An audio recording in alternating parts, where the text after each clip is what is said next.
बच्चों, आज हम अध्ययन करेंगे कक्षा 3 की हिंदी व्याकरण की पाठ्य पुस्तक व्याकरण सुधा का। ठीक है बच्चों, इसमें हम पाठ निकालते हैं।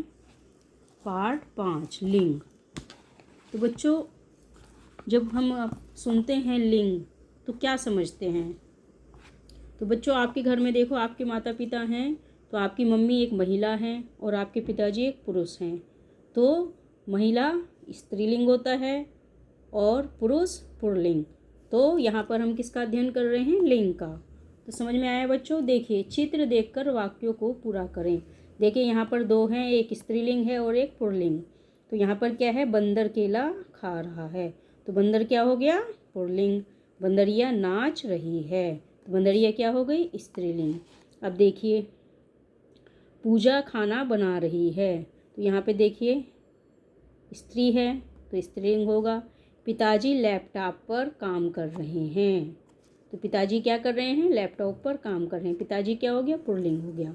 अब देखिए आगे, लड़का साइकिल चला रहा है तो यहाँ पे लड़का क्या कर रहा है? साइकिल चला रहा है। लड़की रस्सी कूद रही है और लड़की क्या कर रही है? रस्सी कूद रही है। अब यहाँ पर देखिए, माली पौधे लगा रहा है तो यहाँ पे माली क्या कर रहा है? पौधे लगा रहा है। मालिन माला बना रही है और मालिन क्या कर रही है? वो माला बना रही है। अब देखिए, वाक्यों को पूरा करने से यह समझ में आता है कि प्राणी दो तरह के होते हैं। कितने तरह के होते हैं प्राणी? दो तरह के। पहला क्या है? स्त्री और दूसरा पुरुष। स्त्री और पुरुष। तो प्राणी कितने तरह के हो गए? दो तरह के, स्त्री और पुरुष। ठीक है बच्चों, बंदर, पिताजी, लड़का, माली पुरुष जाति के होते हैं। तो ये कौन सी जाति है? पुरुष जाति। इनमें कौन कौन है? बंदर, पिताजी, लड़का व माली। इसके बाद देखिए, बंदरिया, माताजी, लड़की व मालिन कौन है? स्त्री जाति। ठीक है बच्चों।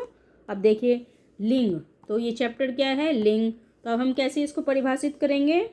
संज्ञा शब्द के जिस रूप से उसके स्त्री या पुरुष जाति होने का बोध होता है उसे हम क्या कहते हैं? लिंग कहते हैं। क्या कहते हैं? लिंग। और हमारा पाठ क्या है? लिंग। तो समझ में आया बच्चों, लिंग किसे कहते हैं? जिस शब्द से यह पता चले कि वो स्त्री है या पुरुष है तो वो क्या कहलाता है? लिंग कहलाता है। क्या कहलाता है? लिंग। अब देखिए लिंग के भेद। तो लिंग के भेद, लिंग के दो भेद होते हैं। पहला होता है पुल्लिंग। पुल्लिंग में कौन होता है? जो भी पुरुष जाति से संबंधित होते हैं वो सब किसके अंतर्गत आते हैं? पुल्लिंग के। और स्त्रीलिंग में जो स्त्री जाति से संबंधित होते हैं वो स्त्रीलिंग में आएंगे। अब देखिए यहाँ पर कुछ दिए गए हैं पुल्लिंग। तो मोर हो गया। मोर क्या है? पुल्लिंग है। राजा, पुरुष, मुर्गा, तो ये चारों क्या हैं? ये चारों हैं पुल्लिंग। अब इसके उपरांत देखिए, ये सभी शब्द पुरुष जाति के हैं, इन्हें पुल्लिंग शब्द कहते हैं। क्या कहते हैं इनको? पुल्लिंग शब्द। इसके बाद देखिए, इसको परिभाषित करेंगे। पुरुष जाति के शब्द पुल्लिंग शब्द कहलाते हैं। तो यहाँ पे पुल्लिंग की परिभाषा है। अब इसके उपरांत देखिए स्त्रीलिंग।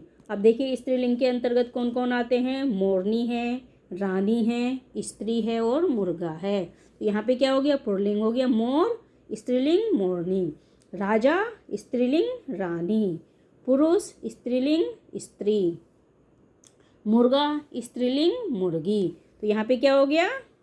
यहाँ पे पुल्लिंग है और यहाँ पर स्त्रीलिंग। अब देखिए, ये सभी शब्द स्त्री जाति के हैं, इन्हें स्त्रीलिंग शब्द कहते हैं। इनको क्या कहेंगे हम? स्त्रीलिंग शब्द, क्योंकि ये सभी स्त्रीलिंग जाति से संबंधित हैं।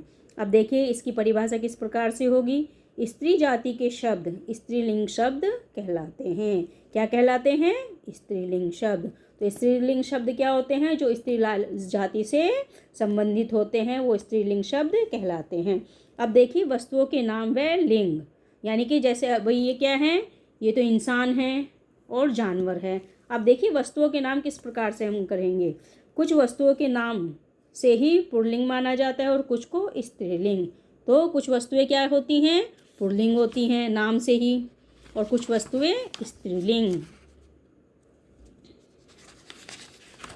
तो देखिए पुल्लिंग नाम कौन कौन से हैं?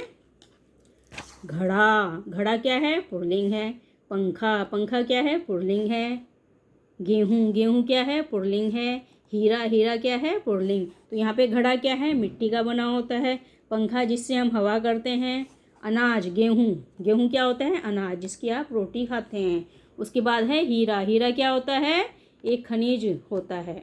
तो ये क्या है? हीरा। इसके बाद देखिए स्त्रीलिंग नाम, स्त्रीलिंग में कौन कौन से आते हैं? नदी आती है, चाबी आती है, मेज आती है, पुस्तक। ये सभी क्या हैं? ये वस्तुओं के नाम हैं। तो वस्तुओं में ये पुल्लिंग हो गया और ये स्त्रीलिंग।